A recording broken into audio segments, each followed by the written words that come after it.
Hi, I'm Thomas Lester at the High Point Market Virtual News Desk. And joining me is James Franks from Crestview Collection. James, we spoke a few days ago, and Yep. before market really got up and going, and you said that Crestview had a lot of good things ready for its customers. Now that the market is behind us, how did the market play out? Well, it was quite interesting. As one of the comments that we made in our interview was that we were cautiously optimistic. What we actually found out was that this market was quite incredible. It was unlike anything we've ever seen, as I'm sure most will attest to also. Attendance wasn't, a normal market, as well as the spacing out throughout the 9 days of the show. However, one thing that we found that was pretty incredible was the closure ratio for us was higher than it's ever been at any show at any point in our history. The other thing was the average Mhm. order was higher than it's ever been at any point in our history. And so, though everybody wasn't necessarily here that you would normally see, the people that did come were serious about doing business. And so that they did, and they did it in a big way across all product categories that they really found a lot of products that they needed from us, particularly a lot of the new things that we talked about previously. Right. So it was a lot more quality over quantity in this case. Absolutely. Which, hey, that's just as great as any. We'll certainly take it. It was great interaction, Mhm. great business, and though it was different, it was still a great show. So, what performed well for Crestview at the market? Was there any particular category that was stronger than others? Any particular trends? What really tickled the fancies of the people that came in? There were a few. There were things that some softer muted tones of product.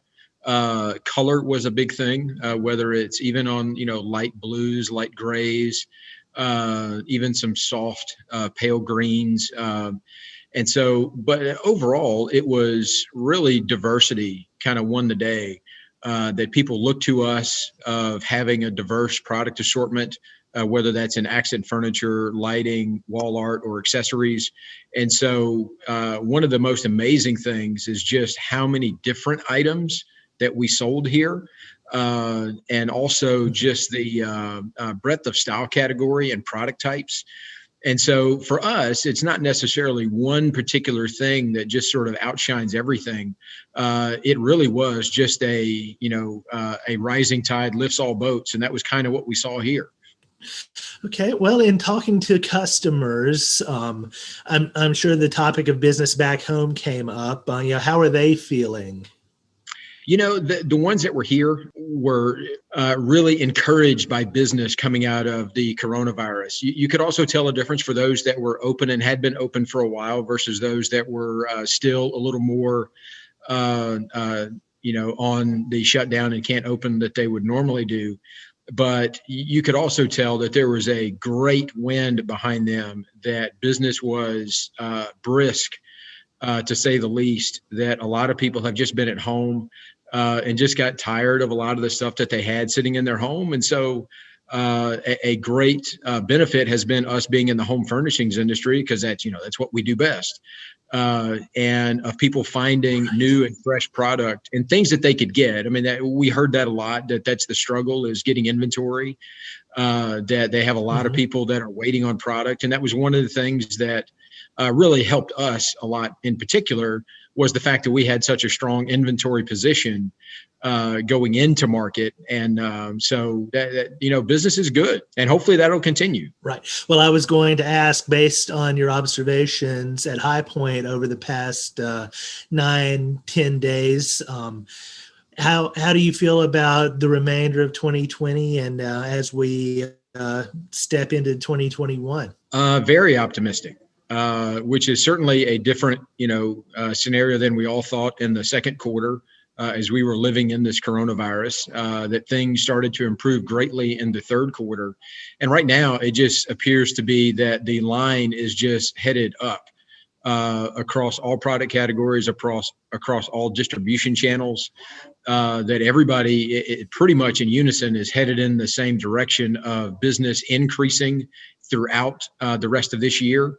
And we kind of, really see that as a trend as we look forward into the beginning of 2021, going into the Atlanta and Las Vegas markets.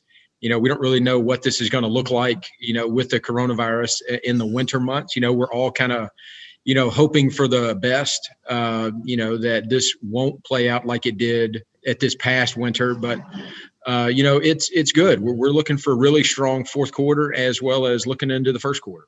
All right. Well, any other points you think need to be made? I think the biggest one was that for those that, really didn't come to the show, I know that's going to be really hard for them to, not having seen product.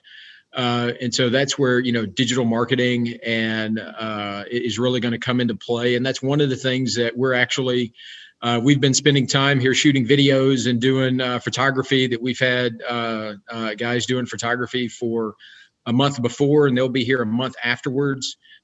Just getting as good of digital imagery as we can from all sides of the product to really showcase the detail. And that's one of the things that is to really help out those that weren't able to come, is to provide them, with as best information as we can digitally. So that's really kind of one of the things that we're trying to help out those that just weren't able to come. And we certainly look forward to things getting back to normal at, our trade shows in the winter in January, and hopefully here in High Point in April. Oh, sure. Yeah. All right. Well, James, thank you. It sounds like Crestview Collection is in a really good spot before and after market. Really enjoyed hearing that. And so thanks for joining me. And thanks, everybody, for tuning in. You got it. Thank you.